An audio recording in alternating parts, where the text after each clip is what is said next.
प्रभु तेरी वाणी जीवन की रोटी, नैनों की ज्योति अंधेरा मिटाती।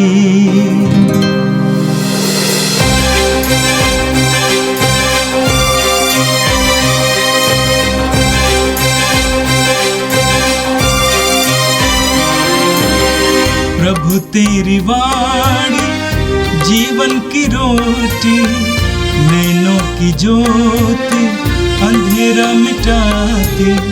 प्रभु तेरी वाणी जीवन की रोटी, नैनों की ज्योति अंधेरा मिटाती।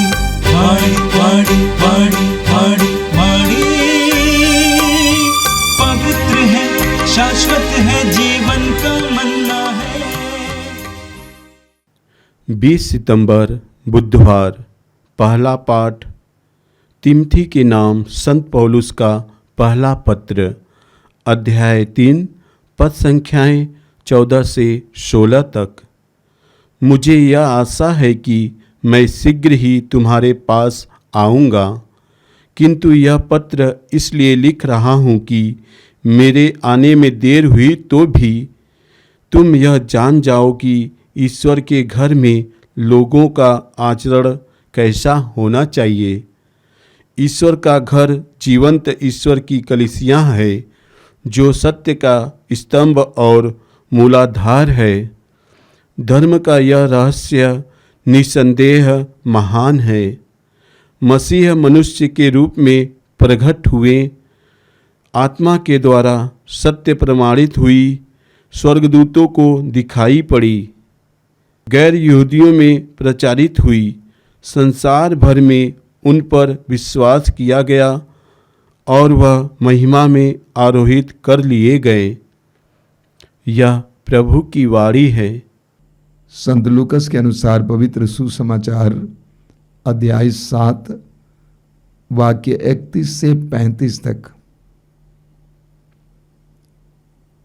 यीशु ने कहा, मैं इस पीढ़ी के लोगों की तुलना किससे करूं? वे किसके सदृश हैं? वे बाजार में बैठे हुए छोकरों के सदृश हैं, जो एक दूसरे को पुकार कर कहते हैं, हमने तुम्हारे लिए बांसुरी बजाई और तुम नहीं नाचे, हमने विलाप किया और तुम नहीं रोए। क्योंकि यूहन्ना बपतिस्ता आया, जो ना रोटी खाता और ना अंगूरी पीता है, और तुम कहते हो उसे अबदूत लगा है। मानव पुत्र आया, जो खाता पीता है, और तुम कहते हो देखो यह आदमी पेटू और पियक्कड़ है, नाकेदारों और पापियों का मित्र है। किंतु ईश्वर की प्रज्ञा उसकी प्रजा द्वारा सही प्रमाणित हुई है। यह प्रभु का दिव्य सुसमाचार है। ख्रिस्त प्रभु की जय। मेरे प्रिय भाई और बहनों, आज का पहला पाठ तिमोथी के नाम संत पौलुस के पहले पत्र के अध्याय 3 से लिया गया था। आज के पाठ में संत पौलुस हमें कलीसिया के महत्व के बारे में समझाते हैं। आज संसार भर में और विशेष करके हमारे देश में लोग बड़े बड़े गिरजाघर बनाने में लगे हुए हैं, सुंदर सुंदर गिरजाघर बनाने में लगे हुए हैं। करोड़ों रुपए खर्च किए जाते हैं। यूरोप में भी इसी तरह के बड़े बड़े गिरजाघर बनाए गए थे, लेकिन अभी सब खाली पड़े हुए हैं। संत पौलुस कहते हैं, ईश्वर का घर जीवंत ईश्वर की कलीसिया है।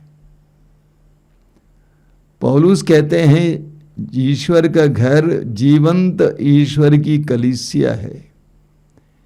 अंग्रेजी में एक शब्द है चर्च। चर्च का मतलब वो भवन भी है जहां पे कलीसिया इकट्ठी होती है, और चर्च का दूसरा मतलब है कलीसिया। वो भवन जहां पे कलीसिया इकट्ठी होती है, और दूसरा मतलब है कलीसिया। विश्वासियों का समुदाय, विश्वासियों का समूह। उस भवन से महत्वपूर्ण कलीसिया है। कोरोना काल में जब गिरजाघर बंद रहे तो बहुत सारे लोग बहुत दुखी हुए। उन्होंने कहा गिरजाघर बंद हो गए, अब हमारा क्या होगा। मैं आपको याद दिलाना चाहता हूं, बताना चाहता हूं, कलीसिया में सन 324 तक पूरे रोमा साम्राज्य में एक भी गिरजाघर नहीं था। सन 324 में ही पहला गिरजाघर आशीषित हुआ। यानी 323 साल तक कलीसिया बिना गिरजाघर की थी। तो भवन से ज्यादा महत्वपूर्ण कलीसिया है। पौलुस आगे कहते हैं कि कलीसिया सत्य का स्तंभ और मूल आधार है। कलीसिया सत्य का स्तंभ और मूल आधार है। हमने पवित्र वचन कहां से पाया? कलीसिया से। हमें सत्य का ज्ञान कहां से मिला? कलीसिया से।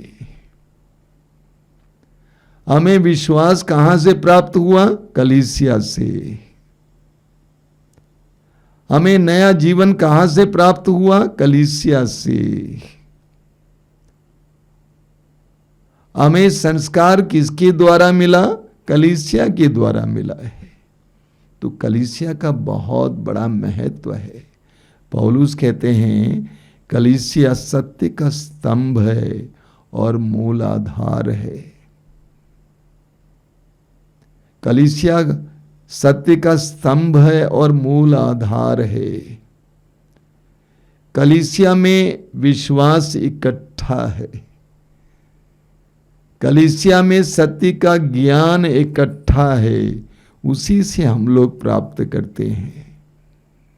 हमें सत्य को जानना जरूरी है कि कलीसिया सत्य का स्तंभ है और मूल आधार है। वहां से हमें जीवन, नया जीवन, विश्वास, वचन, संस्कार इत्यादि प्राप्त होते हैं।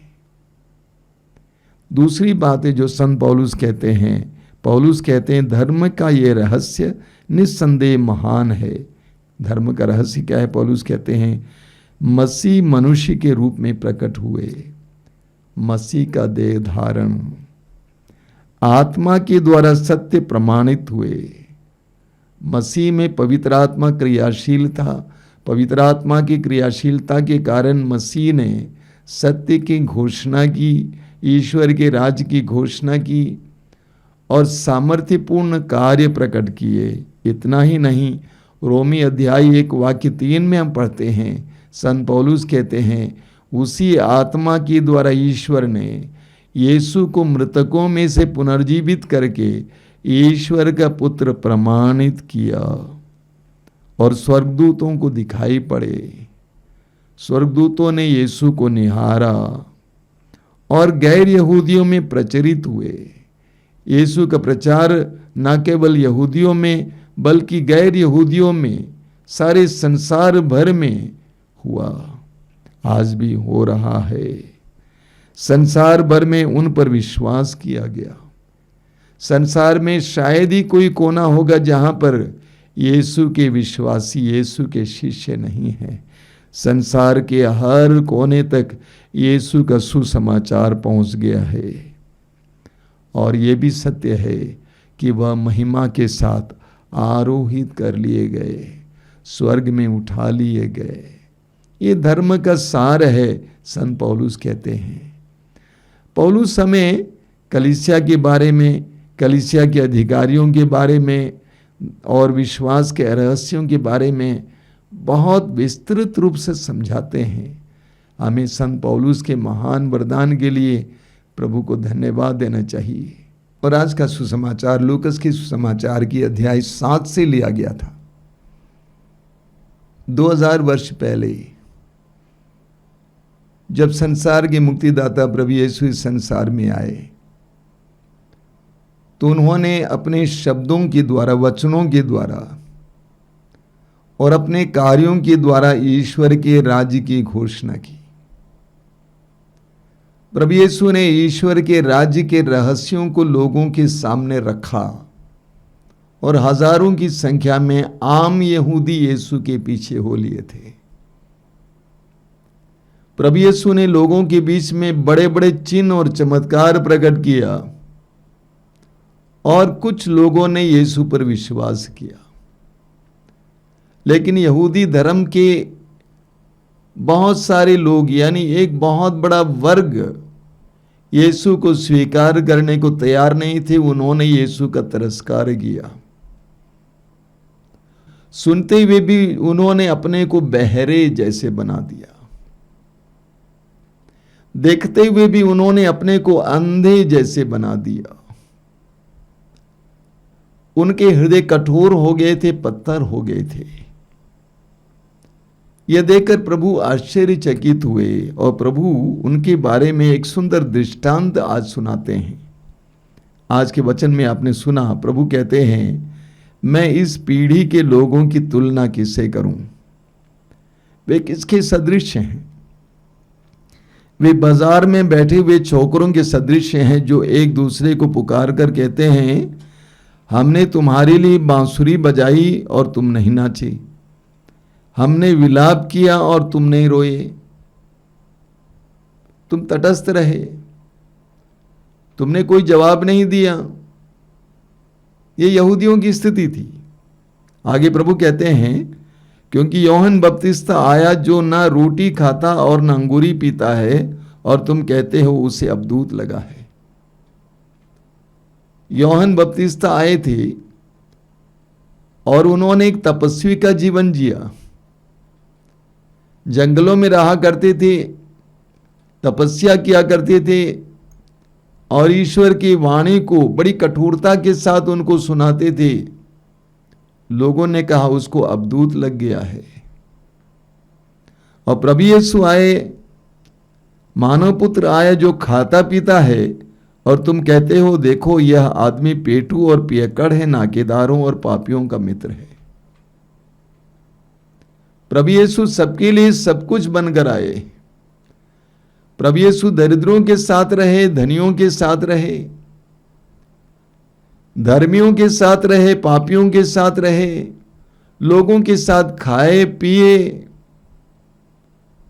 तो उन्होंने कहा ये तो पियक्कड़ है, ये तो पेटू है, ये तो पापियों का मित्र है, क्योंकि उनका हृदय कठोर था। वे सुनने को तैयार नहीं थे, अपने को बदलने को तैयार नहीं थे। यूहन्ना के सुसमाचार के अध्याय 3 वाक्य 19 में प्रभु यीशु कहते हैं, दंडाज्ञा का कारण यह है कि ज्योति संसार में आई, लेकिन लोगों ने ज्योति की अपेक्षा अंधकार को पसंद किया, क्योंकि उनके कर्म बुरे थे। वे यीशु को स्वीकार करने को तैयार नहीं थे, क्योंकि वे अपने को बदलने के लिए तैयार नहीं थे। वे यूहन्ना बपतिस्ता की वाणी को सुनने को तैयार नहीं थे, क्योंकि वे पश्चाताप करने के लिए तैयार नहीं थे। उन्होंने अपना हृदय कठोर बना लिया था। अंत में प्रभु यीशु कहते हैं, किंतु ईश्वर की प्रज्ञा उसकी प्रजा द्वारा सही प्रमाणित हुई है। जिन लोगों ने यूहन्ना बपतिस्ता की बात को सुना और पश्चाताप किया, जिन लोगों ने प्रभु यीशु की बातों को सुना और उन्होंने जीवन परिवर्तित किया, वे अपने आप को प्रज्ञावान सिद्ध किए और वे ईश्वर के राज्य के लायक सिद्ध हुए। लेकिन ईश्वर की चुनी हुई प्रजा, धर्मगुरु और समाज के अन्य गणमान्य लोग ईश्वर के राज्य के लायक सिद्ध नहीं हुए। मेरे प्रिय भाई और बहनों, आज भी यीशु जिंदा है। आज भी यीशु अपने वचनों के द्वारा हमसे बोलते हैं। आज भी यीशु विभिन्न लोगों के द्वारा हमसे बोलते हैं। आज भी यीशु हमारे व्यक्तिगत प्रार्थना में, हमारे अंतःकरण में हमसे बोलते हैं। आज भी यीशु हमारी आंखों के सामने बड़े बड़े चिन्ह और चमत्कार प्रकट करते हैं। हमारे ही व्यक्तिगत जीवन में बड़े बड़े चिन्ह और चमत्कार प्रकट करते हैं। प्रभु के कार्यों को देखने के लिए, प्रभु की बात को सुनने के लिए हमें एक स्वच्छ और अच्छे अंतःकरण की जरूरत होती है। जिसका अंतःकरण मर चुका है, जिसका अंतःकरण कठोर हो चुका है, वो पवित्र आत्मा की क्रियाशीलता को पहचान नहीं पाएगा, यीशु की आवाज़ को सुन नहीं पाएगा, यीशु के कार्यों को देख नहीं पाएगा। आज हम प्रभु से प्रार्थना करें कि प्रभु मेरे हृदय को नाजुक बना दे, मेरे अंतःकरण को नाजुक बना दे, मुझे बच्चों जैसा बना दे, ताकि मैं तुझे देख सकूं, तेरे कार्यों को देख सकूं, तेरी वाणी को सुन सकूं, उसका पालन कर सकूं। ए प्रभु यीशु इन वचनों को सुनने वाले मेरे भाई बहनों को आशीर्वाद देना। आज का संपूर्ण दिन उनके लिए कृपा और आशीष का दिन बने। हमारी प्रार्थना को ग्रहण कर, आमीन। प्रभु तेरी वाणी जीवन की रोटी, नैनों की ज्योति अंधेरा मिटाती। वाणी वाणी वाणी वाणी